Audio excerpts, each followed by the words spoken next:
اور اقبال کہتے ہیں غیرت ہے بڑی چیز جہان تگ و دو میں، پہناتی ہے یہ فقر کو تاج سردارا۔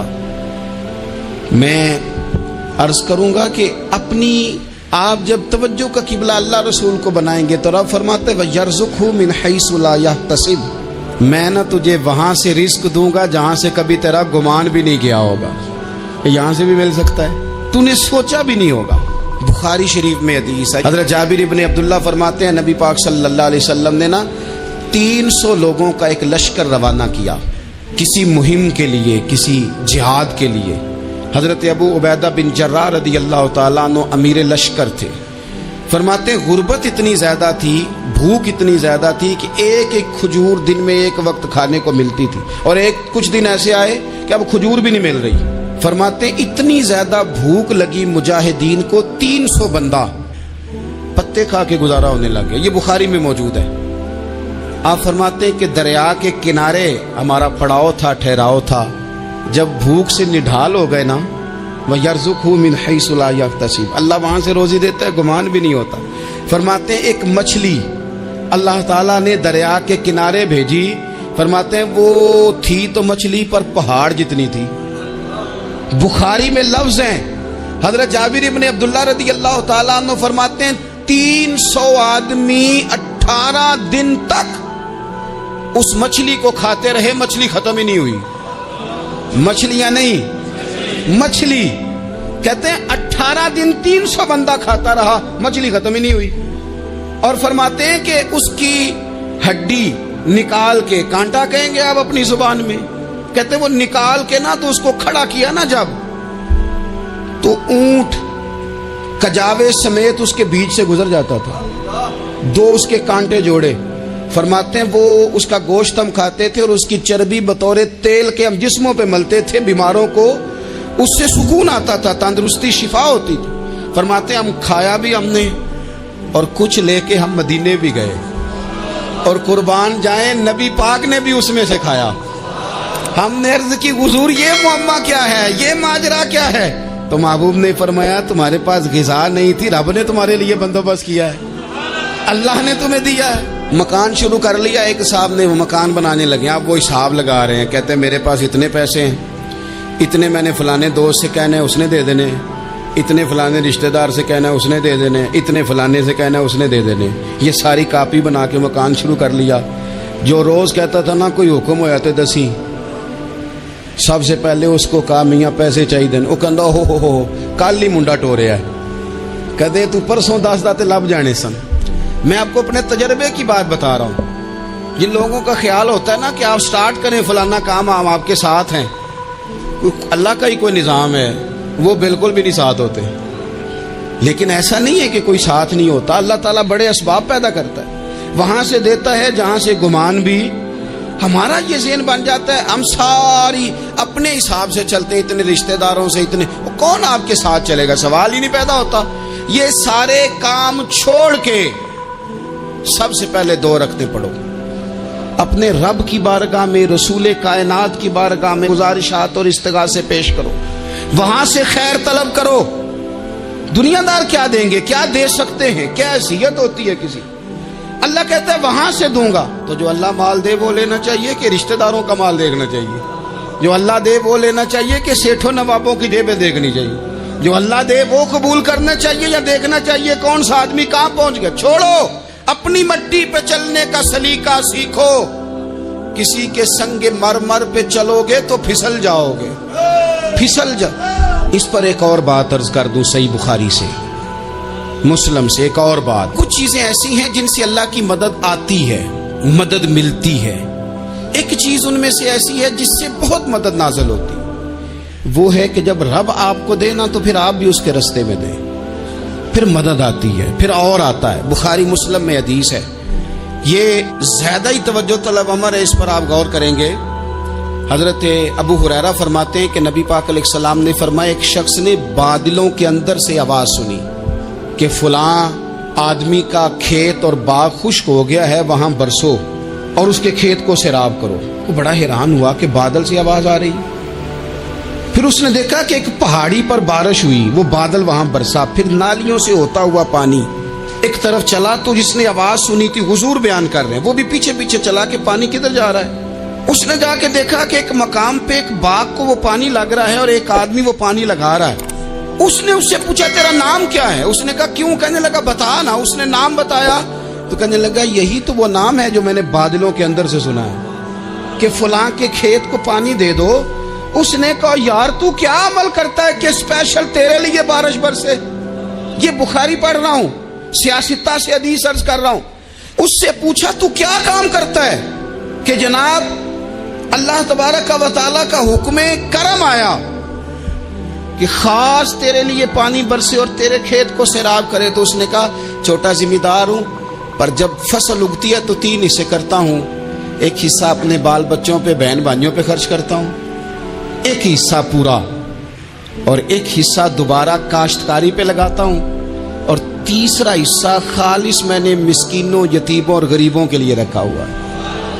وہ جو تیسرا حصہ اللہ کرے آپ سمجھے، وہ رب کے بندوں پہ تیسرا حصہ خرچ کرتا ہے نا، تو کریم مالک نے فرمایا جہاں سے غریب کا حصہ جاتا ہے وہ کھیت خشک نہیں رہنا چاہیے، وہ جہاں سے مسکین روٹی کھاتے ہیں وہ خشک نہ رہے، جہاں سے یتیموں کو کچھ آتا ہے کہیں اس کی فصل رہ نہ جائے۔ میں اور آپ بھی اگر اپنے مال میں مسکینوں، یتیموں، غریبوں کے حصے رکھ لیں گے تو فصلیں خشک نہیں رہیں گی، ان کے اندر تازگی آئے گی، نور آئے گا، کرم آئے گا، خاص کر خدا کی رحمت برسے گی۔ مدد اللہ سے چاہیں، اپنی توجہات کا مرکز رب رسول کی ذات کو بنائیں، پھر آپ محسوس کریں گے کہ بڑی جلدی اللہ تعالیٰ کی مدد آنے لگی ہے۔ کبھی آپ صرف کہہ دیں نا میرا رب میرے ساتھ ہے، اس لفظ میں اتنی طاقت ہے کہ دشمن ویسے زہر ہو جاتا ہے۔ زندگی میں کسی سے بھی لڑائی ہو، اچھی طرح سوچ لیں کہ اللہ اس طرف ہے یا اس طرف ہے۔ اگر آپ زیادتی پہ ہیں تو پھر رب مظلوم کی جانب ہے۔ اگر اللہ کی مدد آپ کے ساتھ ہے تو دنیا کی کوئی طاقت آپ کو گرا نہیں سکتی، اور اگر آپ مظلوم کے مقابلے میں ظالم بن کے آپ کھڑے ہو گئے ہیں اور آپ نے رویہ وہ اختیار کیا ہے کہ جس میں مدد نہیں آئے گی، تو پھر یاد رکھ لیں کہ آپ کوئی بھی ہیں، کہاں بھی ہیں، آپ کمزور ہیں۔ طاقتور تھے ابتدائے اسلام میں، ظاہری طاقت تھی کفار مکہ کے پاس، وہ ڈنڈوں سے مارتے تھے غریبوں کو، ان کے ہاتھوں میں ڈنڈے تھے، پر خدائی طاقت ان مظلوموں کے ساتھ تھی۔ صاحب زرقانی نے لکھا ہے حضرت زنیرہ رضی اللہ تعالیٰ عنہ ایک لونڈی ہیں، غریب ہیں، ماڑے دا کی کام محمد نس جانا یا رونا، غریب سادی بی بی اور لونڈی کنیزہ، ایک مشرک کی کنیزہ تھی، انہوں نے کلمہ پڑھ لیا، وہ ڈنڈوں سے مارتا، دروں سے مارتا، تکلیف دیتا۔ حضرت زنیرہ رضی اللہ تعالیٰ عنہ کو اتنا مارا، اتنا مارا۔ اب آپ ایک اور پہلو پر بھی غور کریں، مار بھی پڑ رہی ہے پر خدا ادھر ہی ہے، اللہ کی مدد ادھر ہی ہے۔ رب کہتا ہے کہ پہلے تو صبر کرنا، ان اللہ مع الصابرین، تو صبر کرے گا تو پھر رب کی معیت ملے گی، ذرا ٹھہرنا، تو تھوڑا ڈٹنا۔ ان الذین قالوا ربنا اللہ ثم استقاموا تتنزل علیہم الملائکہ، تو کہے اللہ میرا رب ہے، پھر تو پہلے ڈٹ، پہلے تو نے ڈٹنا ہے۔ ثم استقاموا، جو ڈٹ گیا، تتنزل علیہم الملائکہ، ڈٹنے والے کے لیے مدد آتی، پہلے تھوڑا ٹھہرنا پڑتا ہے، پہلے تھوڑا صبر کرنا پڑتا ہے، حوصلہ کرنا پڑتا، اس کے بعد مدد آتی۔ مار پڑ رہی ہے، مارا جا رہا ہے حضرت زنیرہ کو، ان کا مالک جو ہے ظاہری آقا وہ مار رہا ہے، یہ کنیزہ ہے، اتنا مارا، اتنا مارا، ان کی بینائی چلی گئی، نظر آنا بند ہو گیا۔ ابو جہل آیا اور کہنے لگا زنیرہ دیکھا نا ہمارے بت تیری آنکھیں لے گئے، معاذ اللہ، لات و منات ہمارے بتوں نے تجھے اندھا کر دیا۔ اب ایسا نہیں ہے کہ بی بی روتی جا رہی ہے، روتی جا رہی ہے، مایوسی مایوسی، معاذ اللہ، پریشانی، غریبی بڑی ہے، پوچھنے والا کوئی نہیں، یہ باتیں نہیں۔ کیا جملے ہیں خاتون کے، کیا لفظ ہیں۔ ابو جہل نے تنزیہ کہا، معاذ اللہ، کہنے لگا دیکھا نا ہمارے بتوں نے تجھے اندھا کر دیا۔ تو جناب زنیرہ آنکھوں کی بینائی گئی ہے، رات کو گئی ہے، دکھ ابھی تازہ ہے، لیکن اللہ پہ جو توکل ہے، اپنے مالک سے جو رشتہ ہے، وہ اتنا مضبوط ہے، اتنا طاقتور ہے، اس میں اتنی گہرائی ہے کہ حضرت زنیرہ بول کے نا اتنی قوت سے بولی، اتنی طاقت سے بولی کہ پورے کفر پر لرزہ طاری ہو گیا۔ فرمانے لگی تمہارے بتوں کی کیا اوقات ہے کہ وہ میری بینائی لے جائیں؟ یہ میری رب کی حکمت کا تقاضا ہے۔ جب تک اس نے چاہا زنیرہ دیکھتی رہی، اور جب اس نے چاہا زنیرہ کی آنکھوں کی بینائی چلی گئی، اور اگر وہ چاہے گا نا تو بینائی واپس بھی کر دے گا۔ اگر ہو ذوق یقین پیدا تو کٹ جاتی ہیں زنجیریں، اگر وہ چاہے گا تو بینائی آ بھی جائے گی۔ حضرت زنیرہ نے رات کو یہ لفظ کہے، ابو جہل اور سارے کفار ڈر کے سن کے چلے گئے، آپ اطمینان سے آ کے بستر پہ سوئی۔ جب سویرے اٹھی تو اللہ نے آنکھوں کی روشنی واپس کر دی تھی۔ آنکھوں کی اب چھڑی پکڑی ہے، بازاروں میں گھومتی ہے، کہتی ہیں بلاؤ کدھر ہے تمہارے لات و منات، دیکھو میرے رب نے روشنی واپس کر دی۔ آ کر میرے ساتھ ادھر آ، ستمگر ہنر آزمائے، تو تیر آزما ہم جگر آزمائے۔ بیمار لوگوں یاد رکھو، کہہ دیا ڈاکٹر نے کہ تو بڑا بیمار ہے، تو بڑا کمزور ہے، یہ ہو گیا وہ ہو گیا، تو ڈاکٹر اپنے علم کے مطابق بات کر رہا ہے، ہوگا تو وہ جو میرا رب چاہے گا۔ کمزور ہو جانا، پریشان ہو جانا، تکلیف میں آ جانا، پتہ نہیں بات ہو گئی ہے تو جانے کیا ہو جائے گا۔ اپنی زندگی کے اندر اپنے رب سے رشتہ مضبوط کریں، رسول کائنات سے رشتہ مضبوط کریں، اللہ والوں سے رشتہ مضبوط کریں۔ حضرت زنیرہ نے پیغام دیا کہ زندگی میں جو جینا چاہتے ہیں تو وہ رب کا نام لے کے جی سکتے ہیں، جو اپنی زندگی میں خوشیاں دیکھنا چاہتے ہیں تو رسول اللہ کے نام پر خوشیاں دیکھی جا سکتی ہیں۔ توکل کی بنیاد پر بندہ خوشیاں لے سکتا ہے، اور اگر انسان میں توکل نہیں ہے تو پھر وہ اس کالے جادو سے بھی ڈر رہا ہے، وہ نیلے سے بھی ڈر رہا ہے، وہ پیلے سے بھی ڈر رہا ہے، وہ فلانے سے بھی ڈر رہا ہے، وہ میرے خلاف فلانا رشتہ دار سازش کر رہا ہے تو ڈر رہا ہے، فلانا میرے بارے میں یہ کر رہا ہے تو ڈر رہا ہے، وہ پتہ نہیں دنیا ادھر ہو جائے گی تو کیا ہو جائے گا، اٹھ باندھ کمر کیوں ڈرتا ہے، پھر دیکھ خدا کیا کرتا ہے۔ تو اس ساری گفتگو کا نچوڑ آپ کو یہ عرض کیا ہے، سب سے پہلے تو یہ کہ میدانوں میں مدد بھی اللہ کی، رزق میں مدد بھی اللہ کی، فصلیں خشک ہوں تو مدد پھر بھی اللہ کرے، تو پھر ساری مدد، اور اگر انسان بیمار ہو تو پھر بھی مدد اللہ کی۔ تو اپنے اللہ کی جانب توجہ کو بڑھائیں، آپ اللہ سے مدد کے سوالی بنیں۔ ترمذی کی ایک حدیث ہے، میں آپ کو زندگی کا تجربہ بتاتا ہوں کہ جب میں بڑا پریشان ہوتا ہوں تو یہ والی روایت کھول لیتا ہوں، مزہ دیتی ہے۔ میرے نبی پاک علیہ السلام نے فرمایا اپنے دکھ سیٹھوں نوابوں کو نہ کہنا، مالداروں کا نہ کہنا، ورنہ اللہ تمہیں کبھی غنی نہیں کرے گا۔